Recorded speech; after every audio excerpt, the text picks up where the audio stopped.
What's up, viewers? Welcome to Different Brains. I'm Bret Segall-Abrams, filling in for Adrian Sassano, and you're watching The Week in Neurodiversity.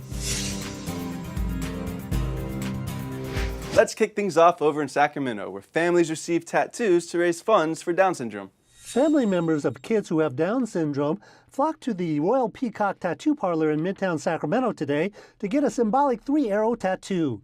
It signifies the third chromosome that causes the delayed development of Down syndrome babies and is a sign of support and solidarity for families. To all come and get this tattoo as sort of a support, like, hey, I've gone through it, I've been there. Next up, let's check out how aerobics can help improve symptoms of Alzheimer's. So when researchers reviewed the literature, Carolyn, they found that people in the control group who did no exercise at all, well, they showed declines in brain function. Those who worked out in any way showed some small improvements. But interestingly, it was the folks who only did aerobic exercise who did the best on the test. Now, their scores went way up to 3 times higher than the people who did a combination of strength training and aerobic exercise. Really very interesting. An Oxford University graduate with dyslexia, ADHD, and dyspraxia is looking to change the way society views learning difficulties.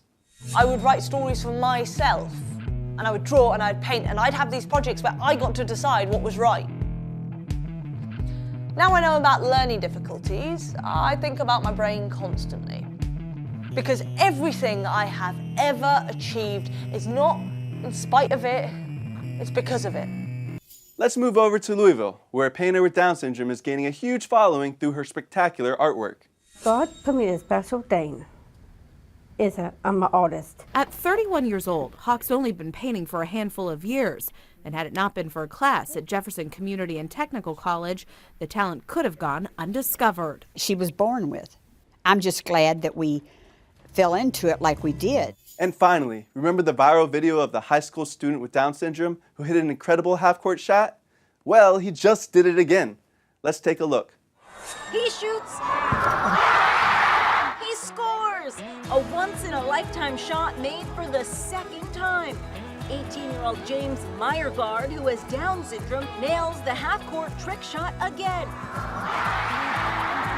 And while you're here at Different Brains, be sure to check out some of our other content, like Exploring Different Brains with Dr. Hackie Reitman and the Spectrumly Speaking podcast hosted by Becca Laurie and Dr. Catherine Cody.